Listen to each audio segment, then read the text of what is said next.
Hey, somebody's saying good day from Australia. That's cool, right? Somebody's asking, hey, is the Blackstar ID40 amp worth buying for $109? Is that new? That's got to be used. If it's used, I mean, that's half a new, right? It's $190. It's $199 new, so half a new is good. Yeah. I'd say yeah. Yeah, I think so, right? I mean, I still have the ID15. Yeah, oh, you do still have the ID15? I saw that Blackstar Now, ID15. you have an ID15. This is an ID Core. Oh, the Core, this 40. Is the true, the 40. This that's is the true stereo. That's still good, though. So, okay, so let's go some questions. All right, so the first question we have that's canned is from Joel. And Joel says, he got a DOD envelope filter and he watched some reviews on it. And what's happening is when he's hitting, his bass, when he's hitting the notes, he's not getting that kind of vowel-like sound coming out of the pedal. And when he looks at online, when he looks at videos, he's saying, hey, look, he's looking at the settings and the settings are set the same. And we talked about it and we decided the problem is you're not getting enough signal to it. So you have to drive the signal harder. And one of the things you can do on a bass is go to the bridge pickup on the bass. It'll actually send more highs and get that thing to kind of respond because that thing is sensitive to input signal, right? Yeah, I usually run a compressor in front of my envelope filters just to get a little bit more of that signal through. Dude in a Cube says, what pickups are in the Copper Strat? What a great name. Dude in a Cube. Like a rolling cube? Was this the movie The Cube? The movie The Cube. They had like 3 sequels. Did they really? Yeah. Now there's a movie on Netflix called The Circle. Just won't stop. Anyways, Dude in a Cube, it's boring. It's a JB and a 59. That's what I use. I put the JB in almost all my guitars. I have some Wolfgangs, but mostly JBs. That's not boring. It's boring because it's like the pickup that's in almost every guitar out there. But I like it. Yeah, Phil's thinking outside the box again. Yeah, I like it. So, it says... next, we'll just go to the next question. I know, a little scatterbrained. It's crazy because it's the holiday, right? It's Friday. It is Friday. Is it? Okay, question. Okay, ready? It says, I have a very limited... This is from Bird Dog 1520 says, I have a very limited budget, so if you could only have one amp to play your acoustic and electric guitar through, what amp would you pick? Will be used for some occasional gigging, so it needs to be big enough for a small tavern, but also for home practice. Acoustic guitar and electric guitar, 1 amp. What do you use?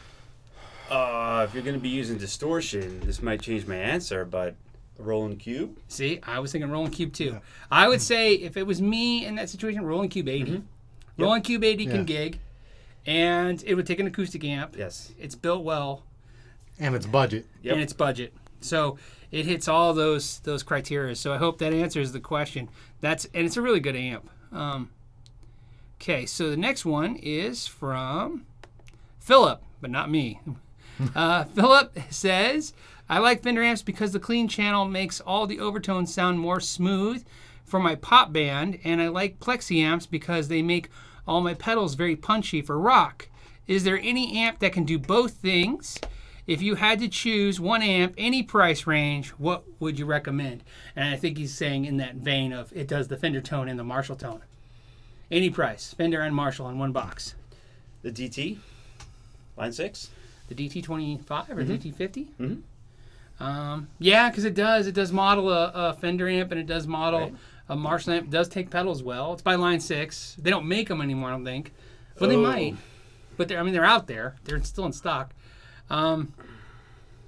I say, you know what else can do that is a Fender Bassman will give you a Fender clean, but also kind of give you that British tone when you push it. The bass breaker. Bass breakers? That's the first thing I play when I play through the bass breaker is it starts sounding like that Marshall. Yeah, breaks up. I think you could do that with those amps. Yeah. And then for exotic, because he said any price, right? Something that's crazy that does both. The amp that might do it, but we never tried it, was the Atma, right? By Bogner. The one we all wanted to buy, but we all want to buy it, but we never did because we couldn't try one. Let's see. I'm your Huckleberry. Great sign-on, right? I love Tombstone. It's amazing. She's swapping us out. Look at that. Technical difficulties no more. Thank you. That's awesome. Thank you. Yes. Okay, technical difficulties have been fixed. Someone right here knows what's going on. All right, I'm your Huckleberry said that he got a 68 drive pedal and he loves it. Joe and I both have 68 drive pedals. They're fantastic. In fact, I think we've run the circle. I think everyone we know besides Ralph has a 68 drive. Yeah. Yeah. Everyone that plays one basically buys one. Yeah, everyone that plays one basically buys one. Yeah. So, what do you think of what? Another guy. Oh, okay. Love Here's another one. LPD 68. Jamaico, love the LPD 68 drive as well. Yeah, it's a little hard on the pocketbook, but once you get past that, it's amazing. But maybe I complain too much. Let's see. Do you get the Hughes and Kittner amps? What do you think? You owned a Hughes and Kittner amp before? I have not. The newer ones? I had the tweak. What did I have? It's like the 78 or something like that. The custom. The Hughes and Kittner. Yeah. I owned a Blade. Okay. And it was out there. It was different. And then after the Blade, I had the... I'm thinking the Gigmaster, but I think that's Engel, right? It is. You're talking about the Tube Meister. Yeah, Tube Meister. That's what I had. Thinking of the Tube Meister. I had the Tube Meister. You know, the problem with the Tube Meister is it hates Strats. But it has a cool LED. It does have a cool LED, and it sounded good. It just all my Strats were too bright, and I couldn't get it to get thick tone with a single coil. So, but I mean, it's only if you need a single coil. So basically, Regal 7 was already used. Said he just bought a Soul Food, and he don't know. And now I don't know what I ever saw in the MXR Wild OD. The Soul Food is probably, in my opinion, hands down, the shocker pedal of all time for how cheap it is and how good it is. Yeah, it's like this cheap and this good, right? And yeah, you can never. Yeah, in fact, you know how I found out they were good? Tried one? No, you know what happened was some guy wanted to sell me one used, and he goes, "What do you think they're worth?" And I looked them up, and they were worth like $60 used. And I go, "Oh, what do they go for new?" And they were it's $69 new. And I was like, how does it go for almost used for new? It's because everybody likes them, so there's no devaluement. So, the guy is saying he's thinking of the Katana 212. Yeah, guy, I have a Katana. This is the 112-100. I'm going to review it on Monday. I've been going through it. I let Joe go through it. There's a lot of great things you can say about it. There's a lot of things I don't love about it, but the problem is those things, there's no other modeling amp that I've come across that is better in those areas. So where it's weak, every amp is weak there. And distortion. Which is distortion. Some of the distortions are just not there for the higher volumes, but it's a good amp. And like I said, I'll keep forming my opinion. I'm going to keep messing with it all weekend. Matthew's saying his Strat keeps going out of tune. What should he do? Should I get a new nut?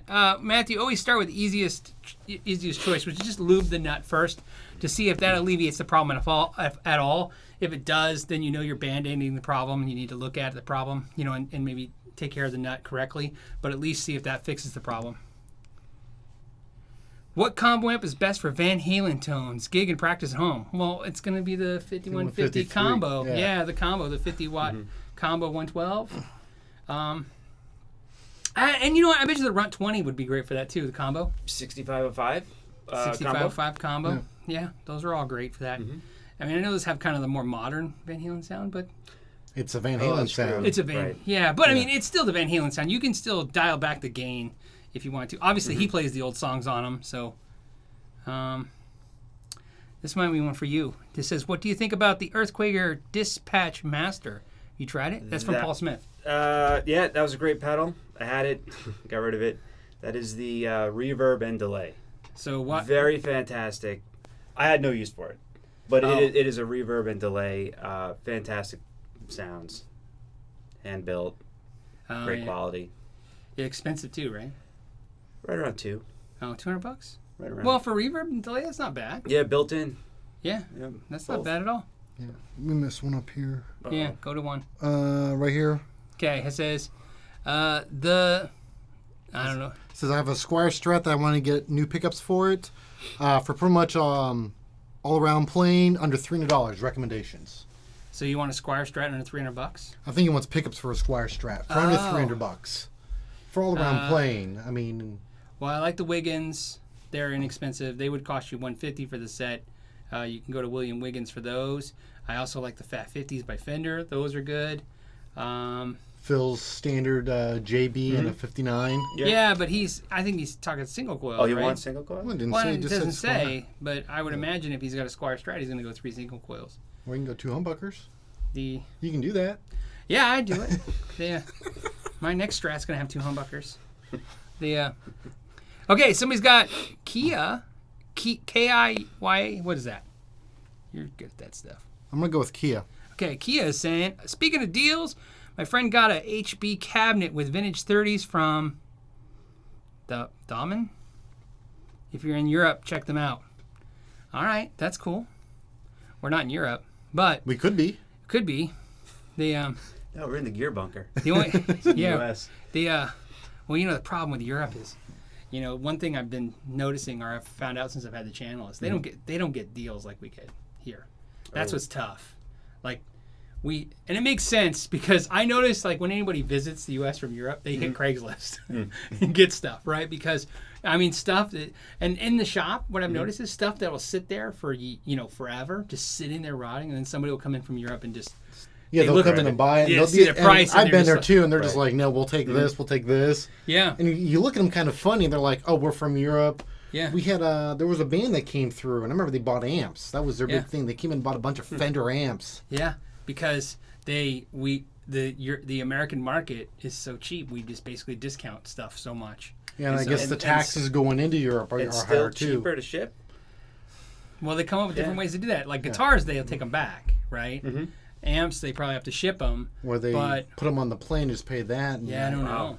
Yeah, but so I think it's all about with the customs and. I don't think they see the crazy deals. Like you know how it is. Sometimes $1,000 amp and it's used and we have it for $5 and it doesn't sell and then it goes like $3, then it's like $250 and then we chuckle why it hasn't sold.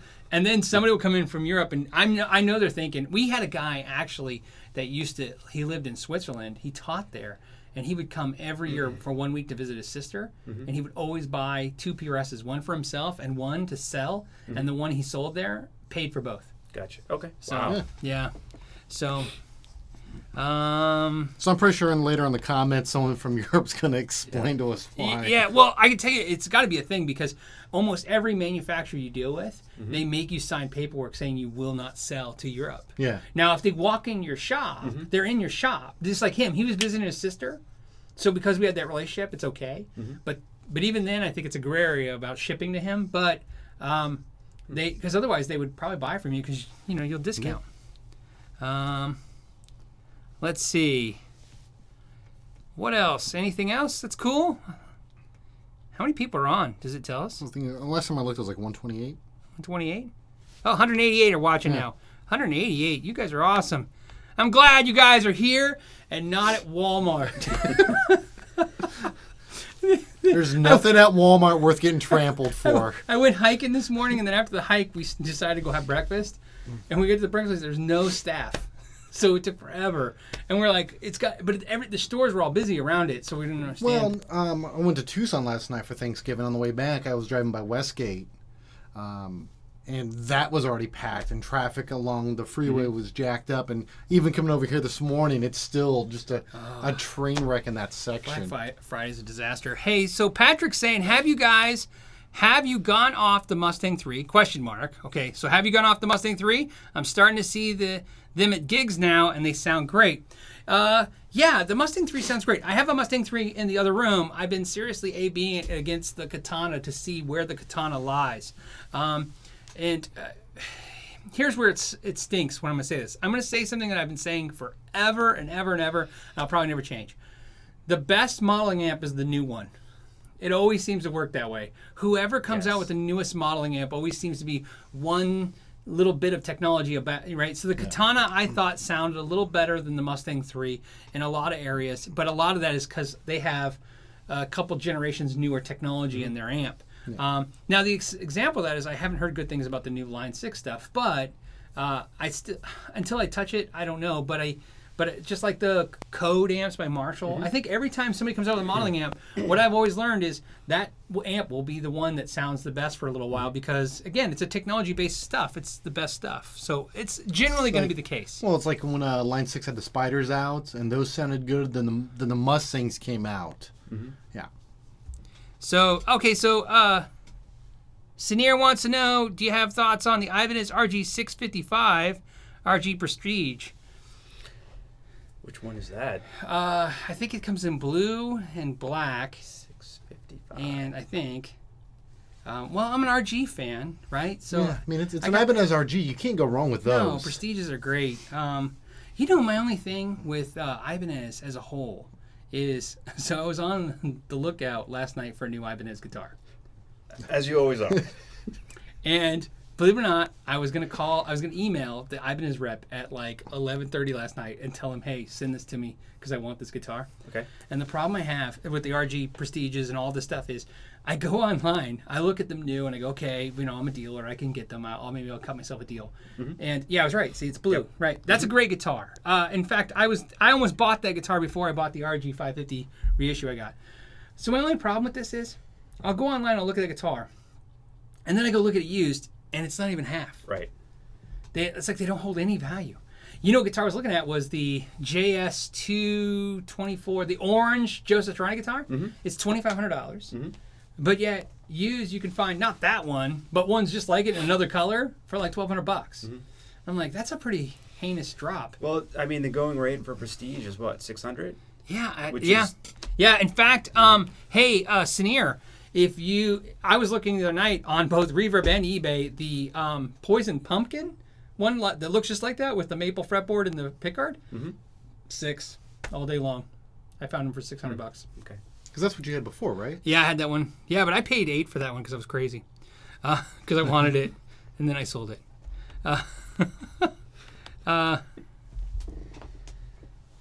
So,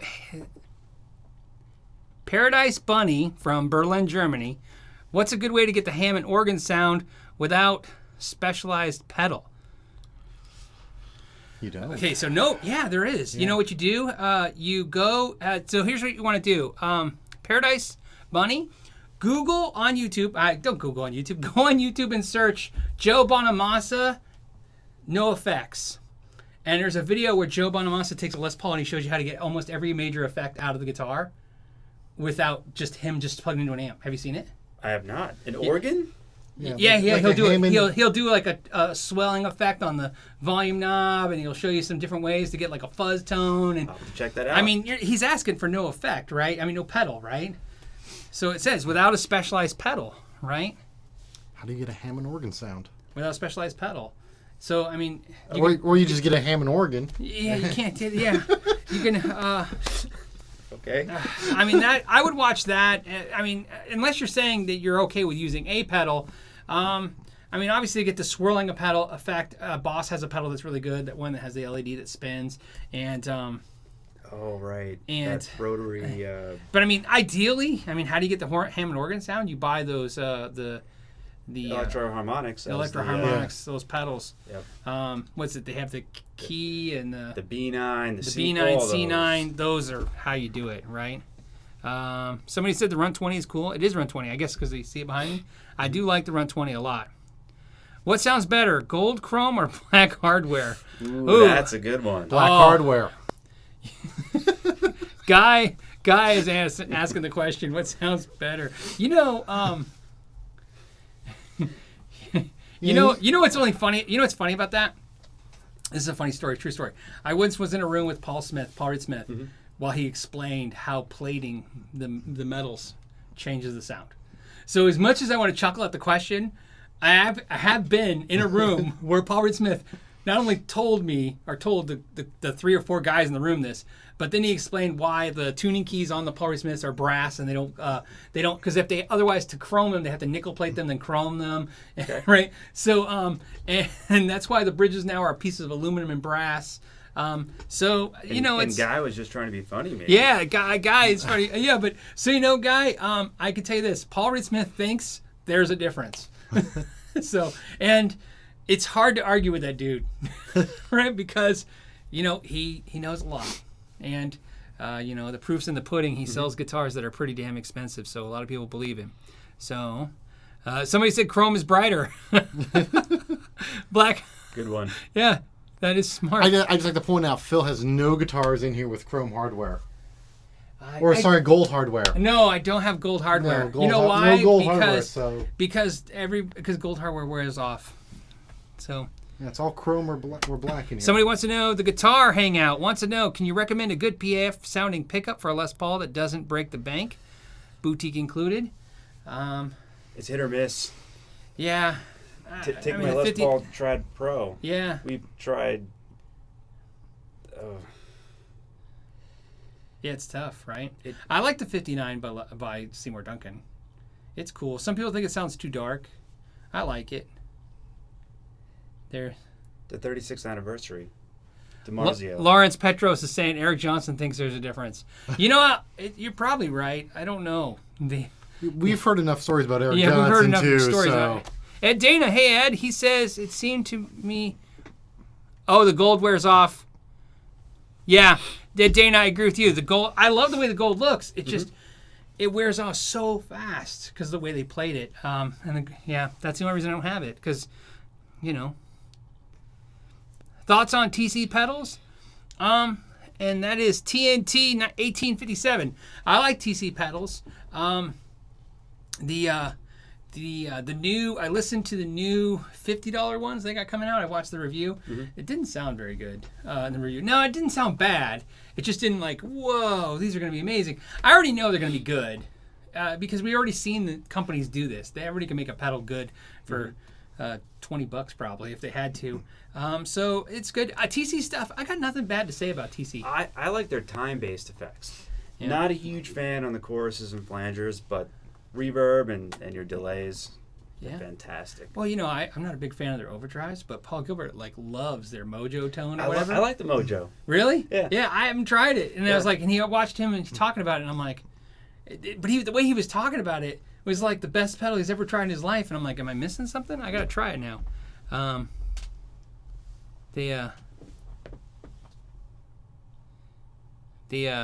Ed's just clarifying. Yeah, he just said it wears off. Let's see. Anything else? Okay, what do you guys got? You guys are not so heavy on the questions tonight. I think we bumped in it. Went down to the bottom. So. Oh, we missing some? Oh, somebody wants to know if vintage guitar prices are overrated. Okay, so we'll do this a fair fight. You got three different guys here. We definitely have different interests. Let me tell you where I stand on vintage guitars. They have always been confusing to me. Because I work on them and I'm pessimistic working on guitars. When you work on guitars for a living, just like working on cars, I'm sure a mechanic would have the same story about guys who bring them vintage cars. And although you love them because you have a love of cars, just like I have a love of guitars, you know, you work on them and you go, wow, this is going to have magic. And then you realize, no, this is just like something else I've worked on. So here's the thing about vintage guitars for me. A lot of the vintage guitars aren't made differently than new guitars, right? And I say that, and you can argue the small details, right? That they changed in small ways, but in the great way, you can still find new guitars made the way they still make old guitars.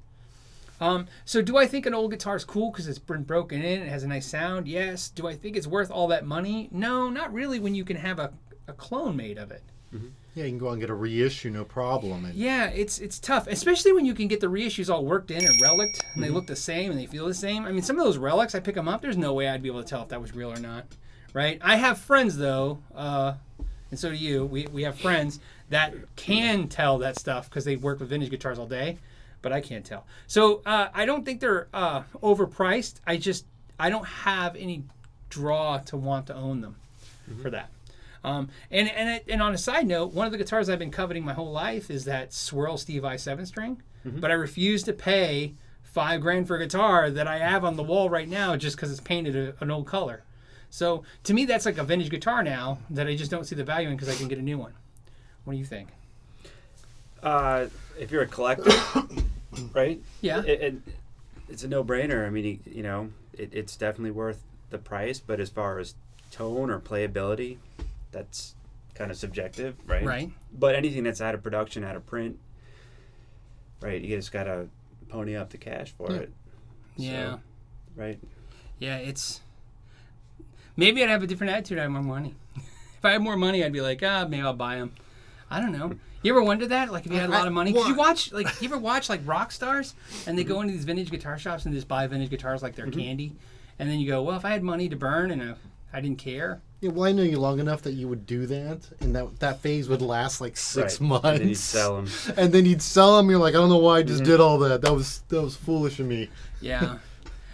I think my other problem, too, is I have a struggle every day, and I think Joe, too. I have a struggle every day with $300 guitars. I pick up $300 guitars every day, and some days I come home and I pick up my expensive guitar, and I'm just like, I have no idea what the hell I just bought. Because right?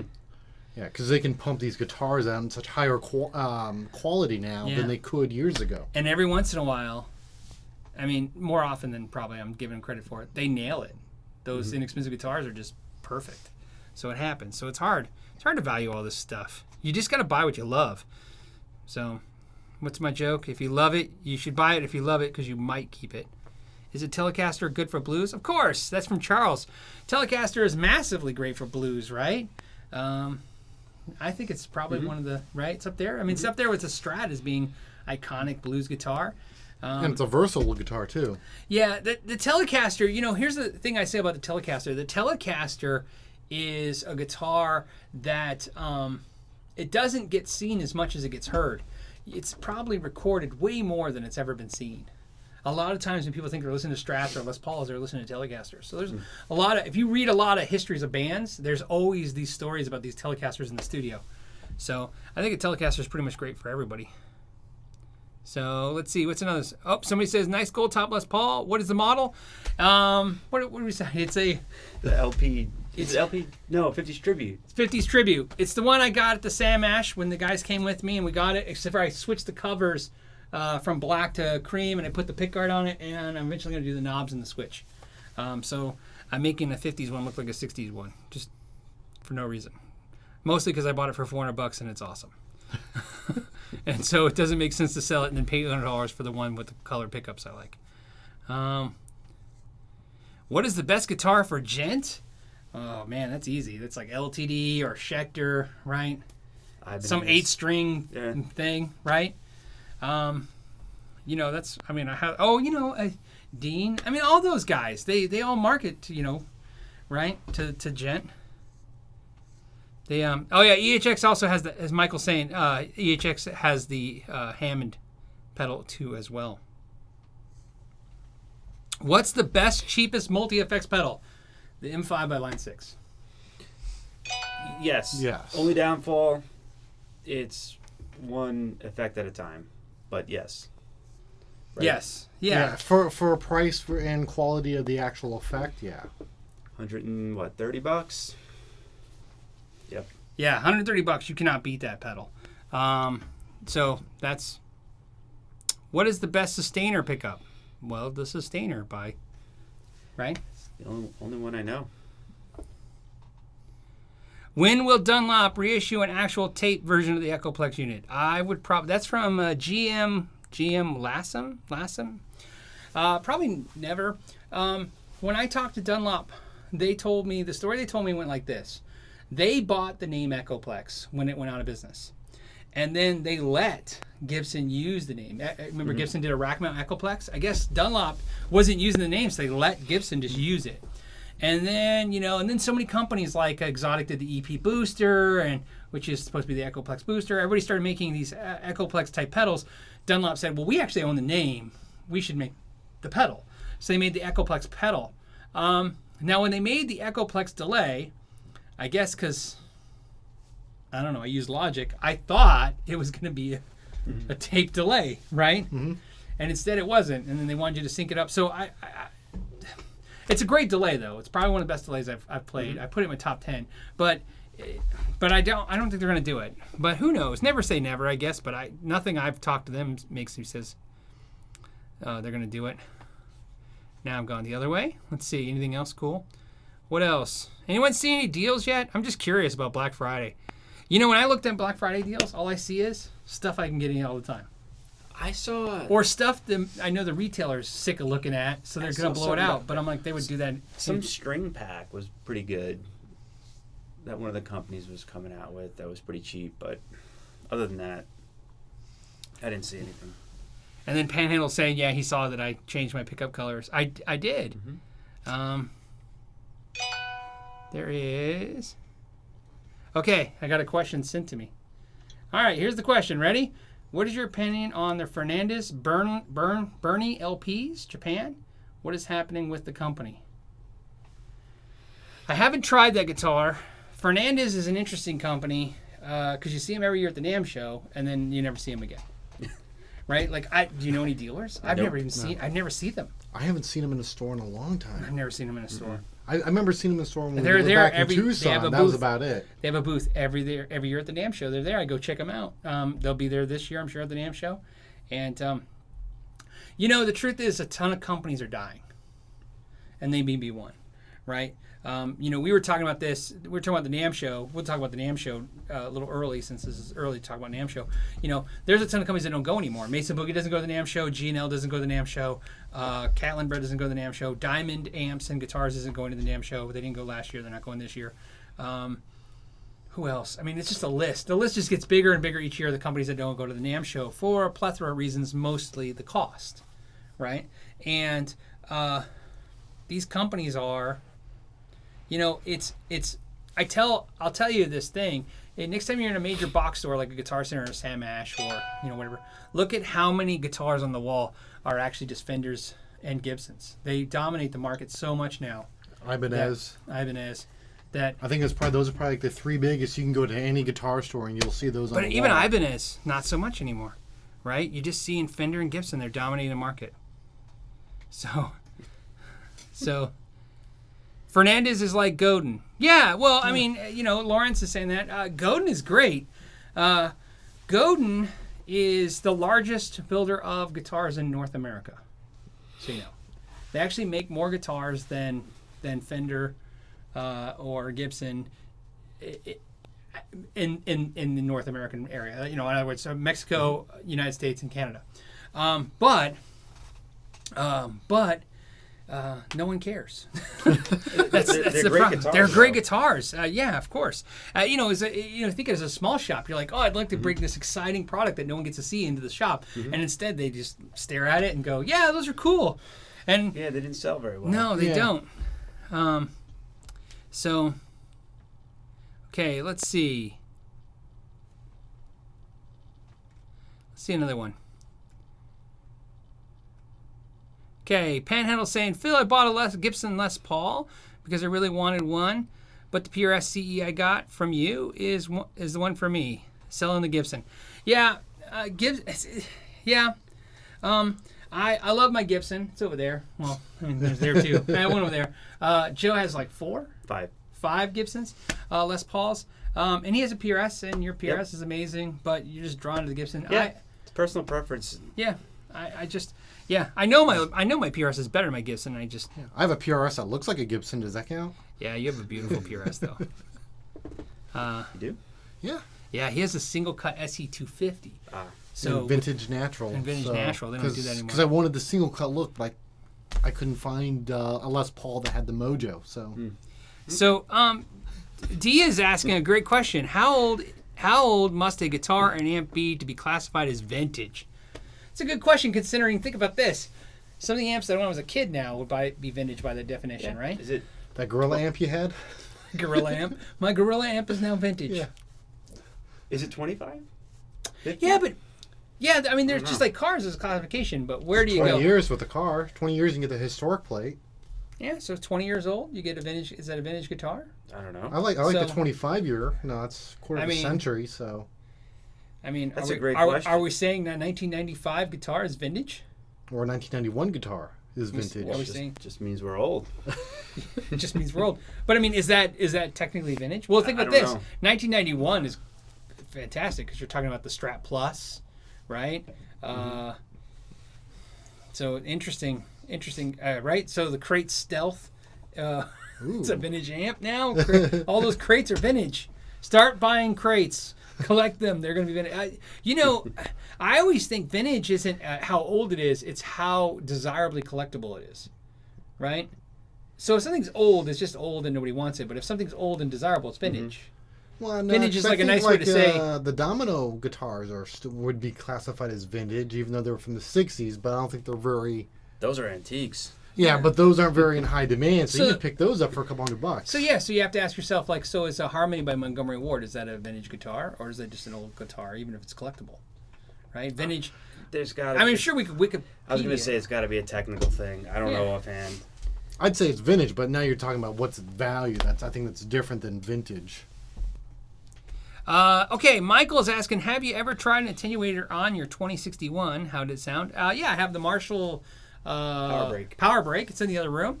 And it's the only way to try that amp. It's the only way to play that amp. This amp's, it's so loud you can't use it for anything else. And with that Power Break, it's pretty amazing.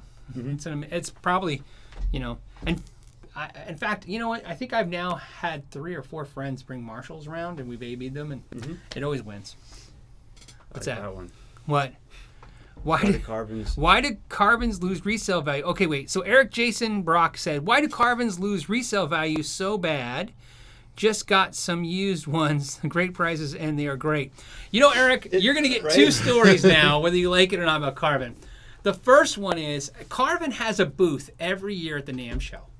It is the craziest thing. And it's a beautiful booth, right? And you can try the guitars. Large. It's large. Every year I try all their amps and guitars. And the reason why it's interesting, if you're not familiar, you can't be at the NAMM show if you're not a dealer or associated with a dealer in some way, right? They call it have influence on the industry. But either way, you can't buy their guitars there, right? And if you're a dealer, they don't sell to you. So when you go there, I mentioned to them, the guy was Flock. That was the guy. And I said, you really should think about selling some of these guitars direct to dealers. Keep custom, but maybe make a production line and sell as dealers. And he said, oh, no, Phil, the reason is because when we go direct to consumer, we give them the best value. And I said, nope, that's a load of crap. And here's why. Because your resale value is so horrible. I said, look, I could buy a 7-string guitar from you right now, and the way I want it, it would cost me like $1,100. I can't even buy that guitar from Ibanez production for that price. However, if I bought an $1,100 Ibanez guitar, it's worth about $600-700. If I buy an $1,100 guitar from you, it's worth $300. And I go, and it's hard to sell because the fact that no one's familiar with your product. So the reason why they're hard to sell is because so many people don't have a reference of what no one's tried one. So how do you value it? And one of the appeals of Carvin is that you can get it custom. So once you can't get it custom, why would you want to give anybody anything close? Right? Because if you're going to pay anything close to new, you would get the way you want. That's one. The second thing is, that's how I met Joe, right? That is. That's how I met Joe. I bought Frank's old Carvin CT6M. Yeah. That's right. Yep. And for next to nothing. Yeah. And he paid a lot. Yep. And I remember I lost a customer because of that guitar. Did I ever tell you the Carvin story? No. Okay, so I had a customer come in the store, and I took Joe's. I took on trade from a friend of ours, Frank, this Carvin. And what did you buy it for? $300? No, it was in the fours. $400? Yeah. Okay, so $400. And Frank goes, oh, I paid $1,600 for it new. What's it worth on trade? And I go, it's not worth anything. So I go, because no one will buy it. So we took it on trade and we tagged it on the wall and we put it for like $4 or $5, right? And so a customer's in the store. He's taking lessons, and he says, and I wasn't offended or anything. He just said, hey, Phil, you want to see the nicest guitar in your store? And I said, sure. And he opens up the case, and it's the same guitar, but in green. Joe's was blue, right? Yep, it was blue. Okay, so his guitar was green. And I looked at it, and I got excited without thinking. I said, oh, that's a great guitar. Actually, if you want a second one, I have one right here for $500. I'll give it to you right now. And what happened was, what I didn't know until Shauna told me later, was he traded like $800 or $1,000 worth of labor in exchange for the guitar, and he thought he was getting like a $1,200-1,300 used guitar for $800 worth of labor. He just found out he got a $500 guitar for $800 labor, and I never saw him again. So I learned to shut my mouth, even though I'm telling this story now. So I don't know. So that's all that. It's on the web now for everybody to go back and watch. So Eric, again. that's the deal with Carvins. Let's see. Anyone ever... Why is it stopped? Anyone ever use iron gear pickups? I have not. Let's see. Okay, 1A-Jack wants to know, guys, thoughts on the Music Man Stingray guitar? You got any thoughts? No. Me neither. I'm done with Music Man. That's my own personal thing. I love Music Mans. I just don't love Music Mans. Yeah. I like buying them for $2,500. Yeah. And then trading them in for $1,000. Yeah. That's Joe's bitter. He bought one for $2,500 and he got $1,000 for it used. So he lost $1,600. That's a hard pain to swallow. But you know, they do seem pricey. You know what I mean? Like when I look at them sometimes. Maybe I got a lemon, but I'm biased now, so I'm not going to say anything. My pawns eat people? I don't know. My pawns eat people. What do you think of the Reverend Guitars? Will you do a video on any of those in the future? I like Reverend Guitars. I checked them out at the NAMM show this year. I thought they were pretty cool. Reasonable, right? They're overseas. They're imports. They apparently had American line or something, but that's gone. And they're cool and unique. They kind of look cool, right? They're different. Yeah. You know what? I think I know a guy who knows the rep, so I might talk to them and see if I can check one out. Part of my problem with them is just not a whole lot of experience with them, right? Mm-hmm. Yeah. At the show this year, I went to check them out, but I was really strapped for time. I had to go. So I went to the booth, but I didn't pick any up. Okay. Stu wants to know, guys, I have a budget of $700. What Les Paul do you recommend? Studio? Yeah, of course, right? Well, aren't they like $1,200? Okay, a used studio. Yeah. Right? I like this, whatever this is. Yeah. Yeah. They make all kinds of versions of this for $700. And they're still making them. Don't forget though, unless you want a Gibson, you can buy for $500-$600 buy an amazing Epiphone, right? I really just like the Gibson headstock. That's what it is for me. Although don't be shocked. I've been talking about it. I've been looking at Epiphones a lot lately. I'm thinking about canning my two Gibsons and getting an Epiphone. So, because I don't know if I care anymore. Please do the Boss Katana. Yeah, Monday. The review is on Monday. It's a really cool amp. So, let's see. What else? Anything else? Comparison guitars. They want to know. Cody wants to know if I ever tried a comparison guitar. I have not. Have you ever tried a comparison guitar? No, they're expensive. They're I know expensive. that much. Yes. Yeah, you seen them at the show? I probably have. Yeah, What It do your doesn't. customers Might ask not for? have. Yeah, registered right? enough. Kevin, is it? Yeah, Kevin, one of the customers, Yeah. has one. Evil White something clown. Oh, Evil White Clown Punk says, "Yo, homies, what's up?" that is an amazing sign on. and what's up back? It's because it's all one word. You got to figure out where it stops when you're doing it. But that's a great one. Evil White Clown Punk is great. It's like a name of a band. Are by any chance a Clown Posse fan? They and Orange Soda.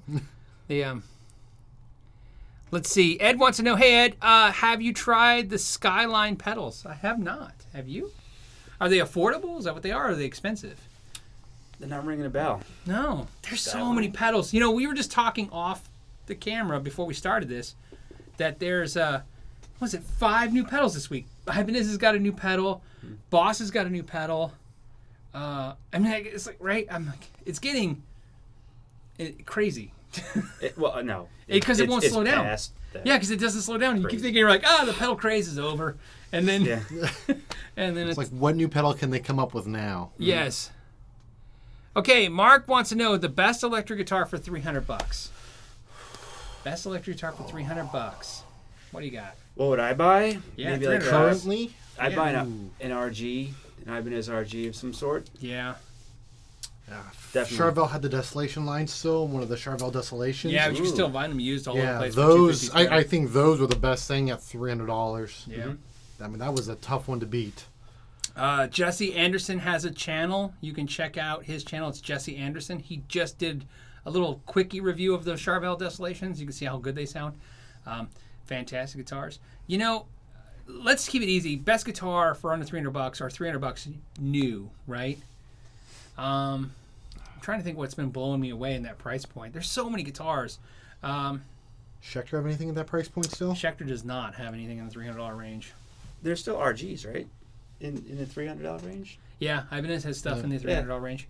You know what? I'm going to look into that, Mark, because we did the what guitar would you buy for $500? You know what, Mark? Put in the comments, would you like to see a video? If I did another one of those, hey, let's go check and buy a guitar, but we do $300 this time, and it has to be new. For a guitar. Just the guitar itself. Yeah.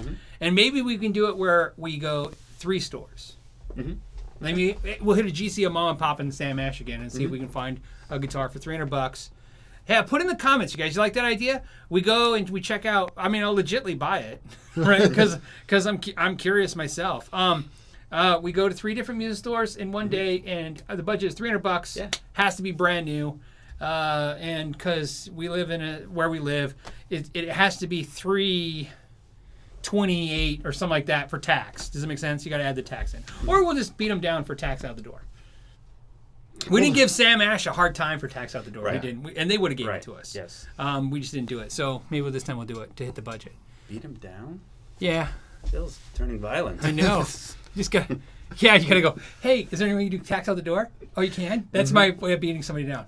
right. Oh, Yeah. Okay. I guess I'm paying full retail. Yeah. I guess I'm playing full retail. Yeah. All good. $300. Yes, I am. Well, that went fast. Oh, now you guys are all commenting. Yeah. Okay. Oh, my goodness. Hold on a second. Oh. Whatever you guys doing, it is. Wow. Okay, so $300. Yes, I am helping a friend with literally the same thing. And it would be cool to see what you come up with. Yeah, so that was Harvard. Okay, cool. So we'll do it. We try to figure out next week sometime. You guys can figure out a time. You guys... We'll figure it out. Let's do it. Yep. Yeah, we'll figure it out. Yeah, Right? we'll try. Yeah, we'll come figure it on out. try to do something. Because it won't be long, right? And I think it'll be fun. And I'm curious too, right? We'll do it. So yeah, and then we'll give you some comparables of how good it is compared to other stuff. Do any of you dudes own any Fender custom shop guitars? Are they worth it?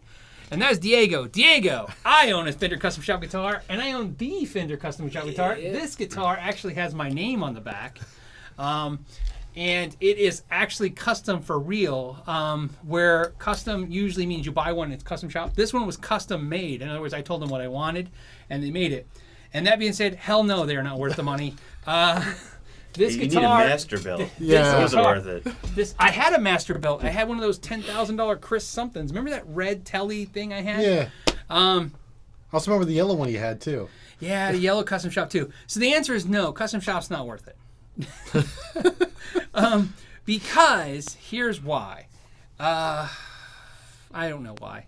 There's just not enough difference. It's just not enough difference. I mean, Standards. I like this Strat, but 99% of the reason I like the Strat is because it's got a 12-inch radius fretboard. The American Elite is as good as my Strat any day of the week. In fact, I'm getting an American Elite. I'm not getting rid of this, but if they had something like the American Elite when I had this made, I would have done it. So there you go. Say yes, go for it. Okay, thumbs up on this 3-store thing. Cool. I'm glad. Primal's saying Jackson. Yeah, Jackson. Jackson not only has some great guitars and low price point. They have some new guitars coming out again. Okay, so Michael is saying. Apparently Jesus. I don't know. He did say it. Unless you know what style you want to play, how can you pick a guitar? That's a good question. So let's play that question for a second. I don't think that matters. Like, I think I could take my humbucker Strat and play anything I can play. So it can't play gent because I can't play gent, but it can play metal. I could play heavy metal. I could play blues. I could play rock. Yeah. I think a guitar is pretty universal. I think only certain guitars are very nichey. Yes. Yeah, but generally most guitars are going to do a lot of different styles of music. And I mean, right? And it goes back to the argument that it's the player, not the guitar. And I think a lot of that has to do with, You know, in the 80s, part of the problem was the guitars that didn't have the super crazy low action, they weren't good for shredding. Yeah. Like, oh, you couldn't shred on this. But that had to do with the fact that those necks weren't very slim. But realistically, if you're playing most stuff, you can get a guitar to do it. I find all the time, every time I turn around, somebody's playing the weirdest guitar in style of music. Yeah. I agree 100%. Yep. Yeah. Like Telecasters pop up everywhere. Every time you turn around. In fact, think about it. Strats, Telecaster, Les Pauls. That's probably why everybody buys them. They're in everything. So I think you can do it, right? Okay, I'm going to say it just because. Are you going to read that? Yeah. Michael says, what's the best sounding strap locks? Clip locks by DiMarzio. Of course, DiMarzio has the best tone in strap locks. That's what I use DiMarzio for, because it's the only way to get the pickups to sound right. You gotta come on, I'm just kidding. I got nothing. Hey, they wanted to go there. Oh yeah, so Michael Lopez is saying the new Jackson Marty Friedman looks amazing. Yeah, I'm excited that he went back to Jackson. Yeah, with the MF1. Yeah. That crazy Les Paul with the Jackson headstock thing going on. Yeah. Yeah. He's kind of all over the place. Ibanez, PRS, Jackson. He was with Ibanez. You know, when he was with Ibanez, that was horrific. Did you ever see the Marty Friedman Ibanez guitar? And I wanted one. Really? I don't know why. It was had the pink star, with a nautical star and no volume knob or nothing. It had no volume knob. But no. I know, love because- Marty Friedman though. Yeah, I'm a huge Marty Friedman fan too, and I couldn't have the desire to buy that Ibanez. Yeah, it was so weird. And then they were like, "Oh, it didn't sell," so we went to PRS. I'm like, "Well, it didn't? It had no volume knob." It was. I think it had an on-off switch. I don't even think it had that though, but it might have had an on-off switch. I saw one of the old Jackson ones that he played, the KE1, that the Marty Friedman signature one back in the day, with the one pickup in there and the volume He knob. sold all though. He auctioned all of his Jacksons off. Who, did. Marty? Yeah. After the hurricane or the tsunami in Japan. They, you know what I noticed is, so I got another question. Another thing, they all did that. If you look at all the 80s guys, none of them kept that stuff. It's just, Okay, here's another question. He wants to know, what's the best Saturday night party at the NAMM show? Well, I can tell you right now, I wouldn't know. Usually at the NAMM show, I give those tickets away, and then you go. What was the best Saturday night party? Oh, the best one we pulled off was the Papa Roach show. Schechter had Papa Roach going. It was the after party for NAMM and the motocross at the Anaheim Stadium. So Frank, Rob, and I went, and it was at this venue right down the road from the Anaheim Convention Center. It was a private show. It was Papa Roach. Probably one of the best shows I've seen. So that was legit right there. At the NAMM show, so the NAMM show for me always broke into two categories. It was either work, because I was working it, Yeah. or the last couple of years I just went for one day and I was in and out, and then now I'll be back for work again. Yeah, But- I mean, how the NAMM show normally goes is Phil had to go there and do all the orders, deal with all the people. I went there and just goofed off the entire time, getting photos with everybody, like touching all the guitars we weren't supposed to touch. Yeah. So that's pretty much how NAMM show goes. He's living the dream. That's because he's a silent partner. Yeah. See, that's the key, kids. If you're going to be in business, be the silent partner. Don't be the main guy. The main guy's got a lot of work. Yes. There's another question was, Insomniac Matt is saying, is it weird going from 24 3/4 scale to 25.5 scale? I don't think it is, and I don't think most people is, because I find, in my experience, most guitar players don't know that there's actually different scales. They pick up guitars not knowing that Les Pauls are shorter than Strats and you stuff. can compensate by string gauge. Yeah, I agree. Yeah. Right, 10's on your short scale and 9's on your longer scale definitely gives you that thing. I definitely think that, right? I have no problem with it. I think I prefer 25.5-inch scale, but I think that's because that's what I started with. If I would have started on Les Paul, your first guitar was Les Paul? One of my first real guitars. Yeah. The real guitars. Real guitars? The other ones were Oh, we all talk like that. fake. That's some of those things we all say that's horrible. Real guitars. Every guitar is real. I can touch it. Yep. Look, this guitar is totally real. There you go. Best guitar for a 7-year-old. Seletric. Best guitar for a 7-year-old. Now, that's a little on the small side, but I definitely think those Jackson Minions are the way to go. The Dinkies. Their fit and finish is better than the Micros by Ibanez. And What it's about no... the Squires? Squires are horrible. Okay. Don't buy those. Yeah. The Jackson Minions are good, and here's why. Because the guy who runs Jackson worked at Ibanez, and when Jackson hired him, they hired him to improve Jackson. So he took some of those great Ibanez ideas with him.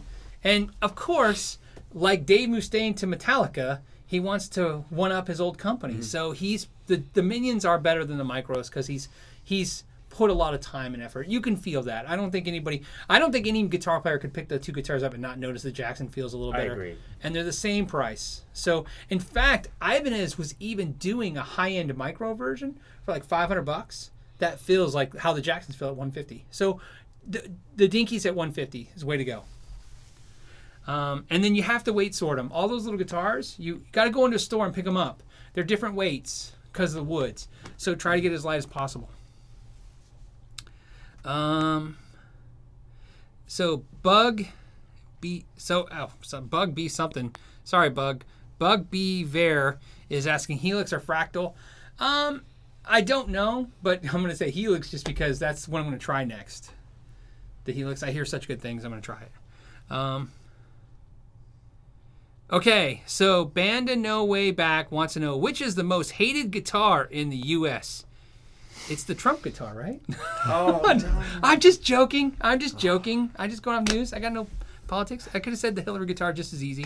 Okay, I was just going for the easy joke. I was going for a joke. Here in my country, there's one called Tenate. There's a hated guitar. What's the hated guitar? I'm trying to think. You know what it is? It's the Starcasters at the Costco. I was going to say Esteban. Oh, Esteban.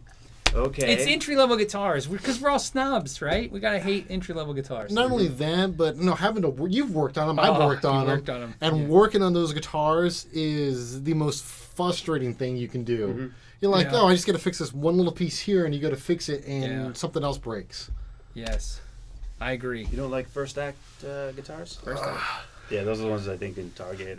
Yeah, you can't even play those Target guitars. They're unplayable. But so the most hated guitars are guitars that play horrible, which are usually those like something that you would buy at a place that sells guitars that is not a guitar or a music store, like a Costco. And I know we hit the 3 o'clock hour. We're going to go a little over today because it's Black Friday. And also, I want to point out something. I'm wearing a really cool shirt. I'd like to just point out because my buddy Skip gave me the shirt. My buddy Skip gave me the shirt, and Skip owns Chase's Diner. So it was really cool. I'd like to point that out. I told him I was going to wear it. He thought I was kidding. So I'm wearing this shirt, Skip. That's good for like a free meal right there, at least. Yes. Yeah. His diner is amazing. All right, let's see. Which is them? Okay, we did that one already. Let's see. I'm trying to find a really good one. Here we go. Oh, it jumped. It did that thing again. You broke it. I did break it. Hold on. Okay, what is... All right, here's one. Jack Kelly wants to know, what is more reliable sounding, better live? Amp and change channel with foot switch or guitar pedals in front of the amp? Well, I'm going to go with the less is more always wins, right? The less stuff you have in the path, the less problems you potentially have. Mm-hmm. Mm-hmm. So a good reliable amp by itself is going to be more reliable in the long term than more components. You agree? Disagree? Yeah, especially live. Yeah.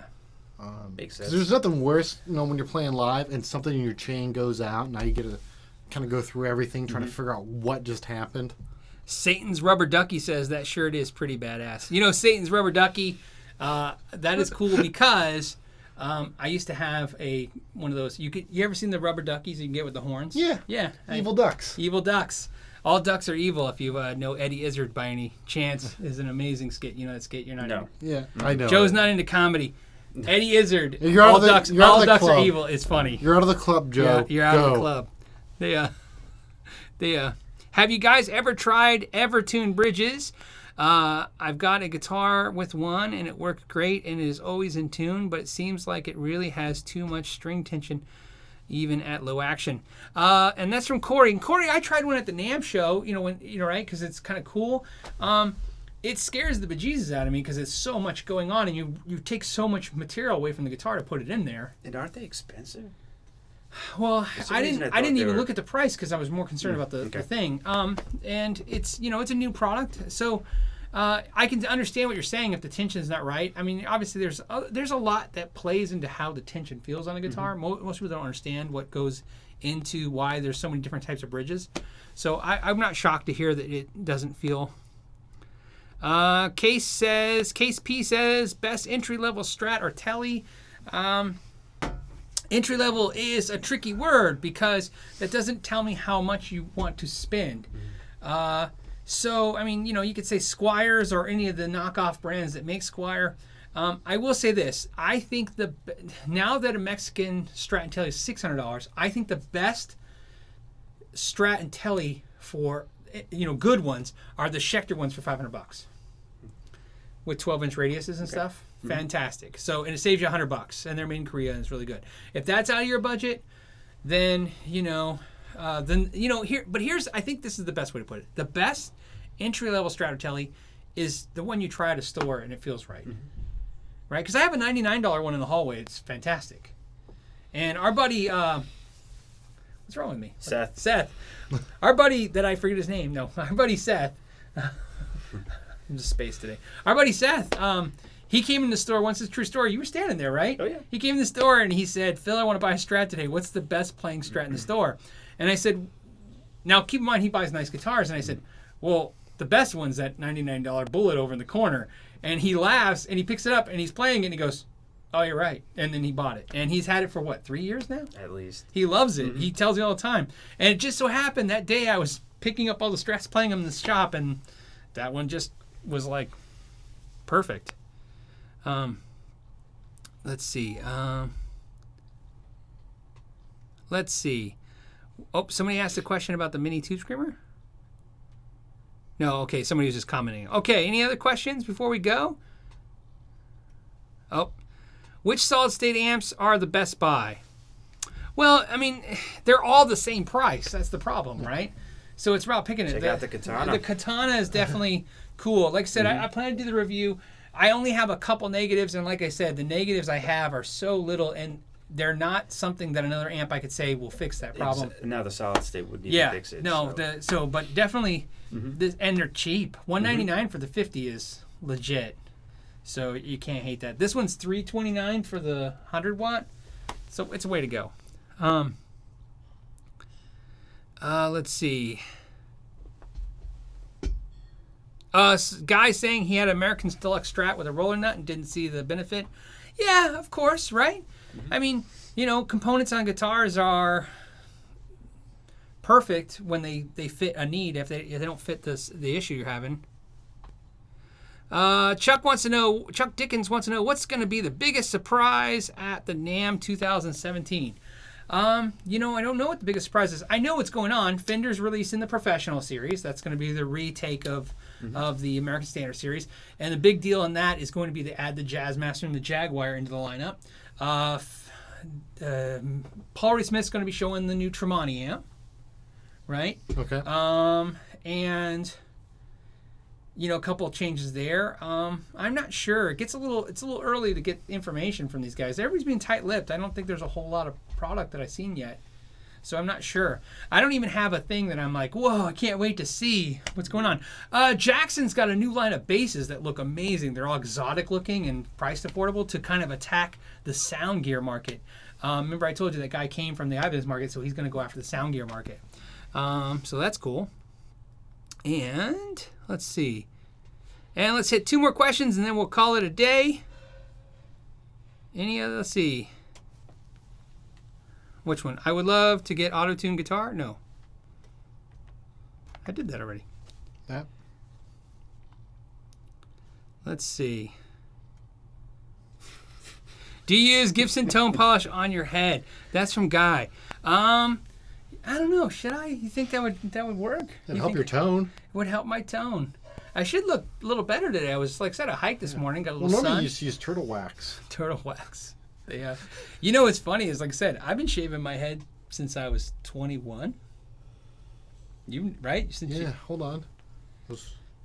I'm 21, 22, yeah. Yeah, so, I mean, it's not a thing I think about anymore. It's just I don't know. Somebody's asking a question. So, Andrew Sierra is that how cool is it to rediscover something you put aside and forgot you had. I like that comment, by the way. Okay, hold on. Let's see. How cool is it to rediscover something you put aside and I mean, it's great, right? It's why do you do that? Do you put guitars away? Absolutely, and take them out. It's like Christmas morning again. Yeah. You know what? New guitar day. The downfall is like when you go back and you're like, oh, I remember this being so awesome, and you play it and you're like, that is true. Oh, it's not awesome anymore. I'm there with amps because I think a lot of people think a lot of amps I put away. Like I put them in the other room or in that closet, right? And I'll pull them out and I go, oh, this is a great amp. I'm so glad I didn't get rid of it. Let's see. Rhythm of Mind says, you guys are like excited children when it comes to guitar. Freaking love it. Thank you. I wish I had friends like you guys when I was a child. How about now? Yeah. Right? This is better than being a child. When you're a child, you're broke. Right? At least you can probably, right? You don't have to ask mom and dad. Yeah. I tell people all the time, what's great now is, think about this. What's great now is I would kill to be 20 and broke now. Yes. Because you still own everything. Yes. Right? The options are greater than they ever were. Because part of the problem when I was a kid was, it wasn't even that I didn't have money. It was that when you walked to your 3 or 4 music stores you had access to or drove to them, that's what they had. Yeah. Right? And if they didn't have anything that fit your budget, or better yet, they had stuff that fit your budget but was very excited, that's what you bought. Right? Plus, like I said, when I bought my PV Rage amp for $99, that was the only amp. You had one too? Yeah. Of course. Wow. Who didn't have a PV Rage? Yeah, PV Rage. That was, right? So if you had $99, that was your first amp, had distortion, was cool. And, like I remember, right? And now I think if you walk in the store, there's 5 different amps for $99 to choose from. So and they all sound great. Yeah, and you get to choose. No, it's a $99 amp with all these digital effects built into it now. Panhandle wants to know, if you build a guitar, what bridge would you put on it? Panhandle, so it would have to do with the guitar because, believe it or not, bridges affect the way the guitar plays. They actually do affect the tension. And there's a theory behind that, and it basically has to do with the angle and has to do with where the string starts. And so to answer your question, on a 25-inch scale, I would always put a tremolo on it, even if I block the tremolo. It's just something I like the way it feels. And if it was 24 3/4, I would do a 2-point bridge. I'm not big on hardtails. I don't think I have any. Yeah, besides a Telly. So I don't know. It just depends. Jeff wanted to know what's our thoughts on the Vox 30 AV. That's the hybrid one, right? It's solid state front to back end. Have you tried one? I don't know. It's you all have it in the shop. You do. We did. We had one used. It sold. Must not have been memorable. Yeah, to me. It was good.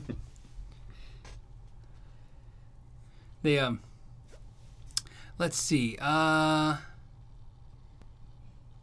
Ed says, I'm 57 years old. If I had YouTube at 14, I would be Steve I now. Right? It does make you wonder what you would do without limits. But, you get what you get and you don't throw a fit. You get advantages, other things too. We had the mystery of not knowing stuff. Right?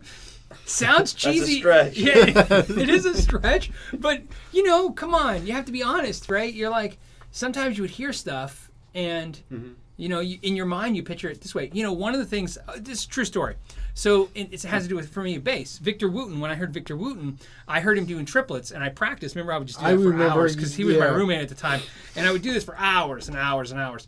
And then I finally got a real job, and I made enough money to go to lessons again. And I went to Ray Rindo, and Ray goes, yeah, that's totally not what he's doing. And we redid the technique. Now, interesting enough, because of that, I tend to have 2 different styles of plucking techniques now. Because I worked on mastering one that got me the same sound, but it was wrong, and then I worked on the other way. So, some people say that they work, I hear stories all the time. I learned it one way, and I went to a teacher, and they said it was wrong. And luckily for me, my teacher was good enough to go, yeah, that's not it. That's great. Let's work on this technique also. Like, let's add that to your belt of. I think it's kind of like Paul Gilbert's 2 years of upstroke. Yeah, where you only play. I mean that. Yeah, it could happen. So Lawrence is saying before YouTube, Magic still existed. Yeah, there's some right. I mean, don't get me wrong. I don't want to trade this for nothing. I feel like since YouTube, I'm better off. I feel like I learn stuff all the time. And I get to meet people and interact in a way that, because before I had, friends. No, before I had people to interact on YouTube, like you guys and stuff, right, too. Most of my time was spent talking to people who didn't like guitar. so it's let's see. Okay, I know I said this is definitely the last one. Is let's see. Anything else? You guys see a good question you want to do before we go? Hold on, I got to read Ed Dana's comment. Ed says, do you know how many vinyl records I ruined dropping the needle in the spot to get Jimmy Page ripped down? I've heard that, Dana. I've heard guys saying that they use it so much that it made like an indent, right? For me, Dana, it was, how many cassette tapes got ate by my machine? Forward back. And then all of a sudden it would eat the tape. Yeah. And then you would pull it back. Well, even Frank's story with Eddie, he was like, he goes, I spent all winter learning how to play Eruption. Yeah. He's like, I didn't talk to anybody. And he goes, that's all I did. Now you can just go on YouTube and some 14-year-old kid shows you how to do it, no problem. The Bugby Varn is saying, who has the best intonation? I don't know. That's a tough question. I can't point to a manufacturer that says, oh, they got it. The truth is, all intonation's out a little bit, and you know, right? We need one of those guitars with the crazy... the crazy stuff. Frets. Right? Steve has one of those weird... Yeah, he does. One of his gems has one of those... Yeah, we're all bent frets and stuff. Crazy fret. Let's see.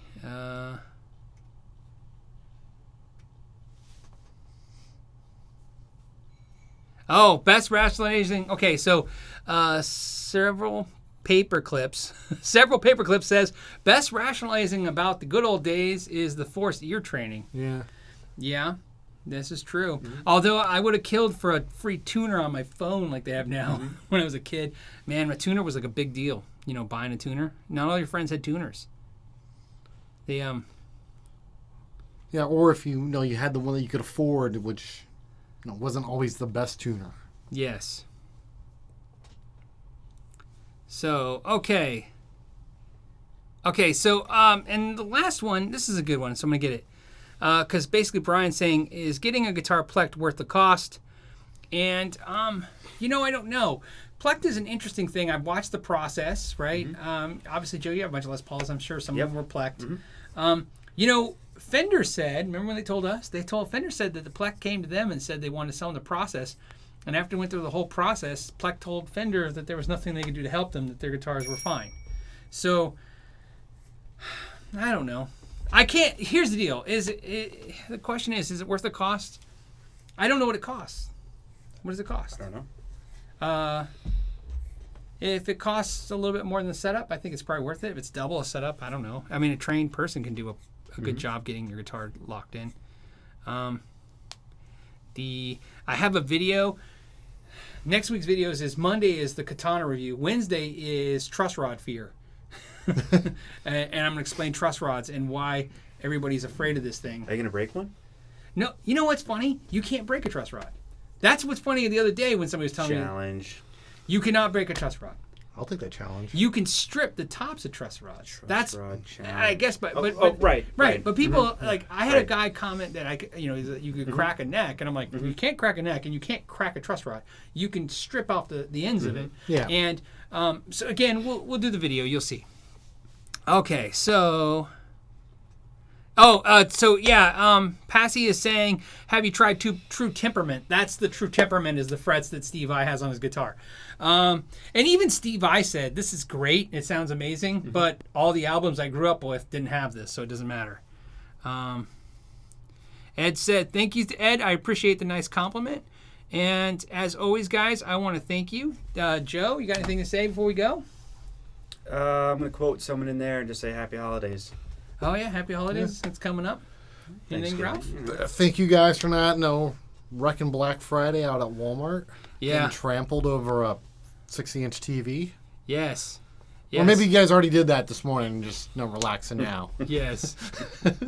Yeah, this is way funner than Black Friday. So interesting, not much on deals. There was no deals. I don't think there is deals. I searched the deals earlier today, and I wasn't find anything really amazing. A lot of it was the normal, look, we get guitars for $60. Mm-hmm. You know, there was one, I won't say what it was. There was one deal that said 25% off. You just go up there.